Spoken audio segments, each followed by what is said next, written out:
Sa punto ito, makakausap natin si Attorney Jesus Gabriel Domingo, Deputy Administrator for Licensing and Adjudication ng POEA. Attorney Domingo, magandang tanghali. CPR kang help po ito. Magandang tanghali po, ma'am. Attorney, ano ho ba yung mga paglabag na nakita natin doon sa mga kinansela at sinuspende mga recruitment agency? Kasi po pag cancellation po ng license, usually po naging dahilan yan is yung pag-collecta ng excessive placement fee, ano? Kasi ang placement fee lang po na allowed na i-collecta is 1 month salary sa ordinary employee. Pero pagdating po sa HSW or sa mga domestic helper, no placement fee po, ano? So ang imposable na penalty po dyan is cancellation of license po. Cancellation of license? Hindi na po sila makakapag-operate. Pero attorney, paano po matitiyak na halimbawa yung kung sino man na nasa likod ng ahensyang kinansilahan ng lisensya ay mag-a-apply pero nag-iba lang ng pangalan o kaya naglagay lang ng halimbawa front na tao para sa kanilang ahensya? Nasisiguro po namin na hindi na siya makakapag-apply o hindi na siya magbibigyan ng lisensya. Kasi po yung pag-a-apply po ng license sa amin, meron pong tinatawag na panel interview, ano? Pinapapunta po namin lahat ng mga board of directors o yung nag-apply ng lisensya at ini-interview namin yun, ano? Sa pamamagitan po ng pag-interview, nalalaman namin kung sila talaga yung nag-a-apply or dami lang sila or kung ano yung source ng income nila, no, or investment nila, nalalaman po namin. So, nadi-discover po namin kung dami lang po sila. Pero attorney, aside from yung cancellation ng kanilang lisensya, meron rin ho bang mga criminal charges na pwede isang palaban sa kanila? Opo, pwede po mag-file ng ano. Kasi under RA 10022 po, yan ay consider as illegal recruitment, ano, yung under the prohibited acts. Pwede rin po mag-file ng criminal case. Actually po kasi ang complainant po kasi sa criminal case, dapat yung biktima, no? Kasi sila yung witness po doon eh. Ang nagiging problema lang, kung hindi sila mag-witness, nadi-dismiss po yung kaso, no? So dapat yung initiative nasa kanila rin na gusto nila mag-file talaga ng criminal case, ano? So sa inyong karanasan po, attorney, yung mga biktima, hindi na nila sinasampahan ng ganitong klaseng reklamo yung mga recruitment agency?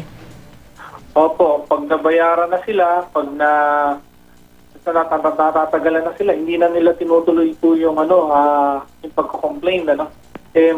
Very important po sila, material po kasi yung testimony nila kasi yun po yung magpo-prove na merong ang illegal recruitment. So attorney, halimbawa ang isang tao, tingin niya na biktima siya ng illegal recruitment, ano ho ba ang dapat niyang gawin? Saan ho siya dudulog? Sa POEA na po ba agad?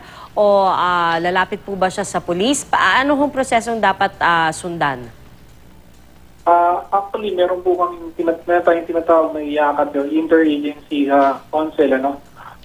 Pwede po siyang pumunta sa police, pero pwede rin po siya pumunta sa POA. Ano? Meron po kami ditong anti-illegal recruitment branch. Pwede po siyang pumunta doon para kuhanan siya ng salaysay, ng mga statement. Then after that, i-assist po namin siya sa pagpapile ng case, ano? Kasamahan po namin siya, tutulungan namin siya makapag-file ng criminal case before the public prosecutor po.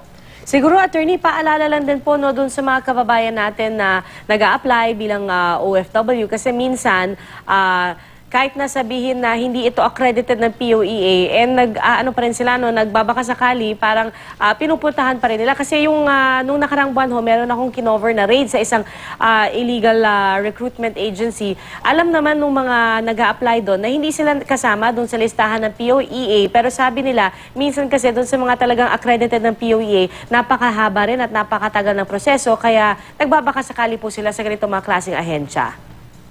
Ayun nga po yung nakakalungkot, ano? Kasi masigasig nga po kami sa pagkakampanya na huwag pumatol sa mga hindi lisensyadong agency, ano? Kasi po, kaya nga mabilis yun, kasi illegal po eh. Wala silang protection nun, at saka walang kasiguraduhan na may trabaho sila, no?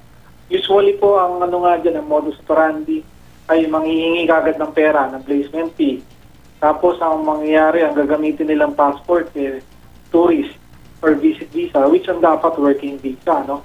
So, at the same time, yun nga, ang HSW po, wala pong placement fee yan. Pero maraming nagbibigay pa rin ng placement fee kahit alam nila na bawal yun. Saka marami, kahit alam nila na 1 month lang ang pwedeng singilin, nagbibigay pa rin sila ng doble o triple ang placement fee. Yan dahil sa kagustuhan nilang makapag-abroad. Ano? Pag sa accredited agency po ba, attorney, gano'ng katagal ang processing? Ang pagpo-process po kasi, kung meron naman po talagang trabaho at kung tawag doon, legitimo naman yung employer niya, tapos kung merong visa na, mabilis lang po yung proseso actually. Kaya lang po, ang nawawala sa isip natin na akala natin yung pag-apply sa abroad, mas madali kaysa sa pag-apply natin dito sa sa ating bansa. Parehas din po yan. Kasi po, mag-interview rin siya, titingnan din kung qualified siya. Ngayon, kung hindi siya qualified, pwede rin siyang hindi matanggap. Yun po yung wrong notion ng mga Pilipino. Pag sa foreign employment, kala nila tanggap na sila kagad pag nagbayad sila. Ayun nga, kaya nga dapat po hindi muna sila magbabayad. Unless na sinabi sa kanila, tinanggap na sila, saka may kontrata na. Alright. Bago sila magbayad. Attorney, meron ho ba kayong hotline o website na pwedeng puntahan natin mga kababayan? Opo, meron po kami yung poa.gov.ph.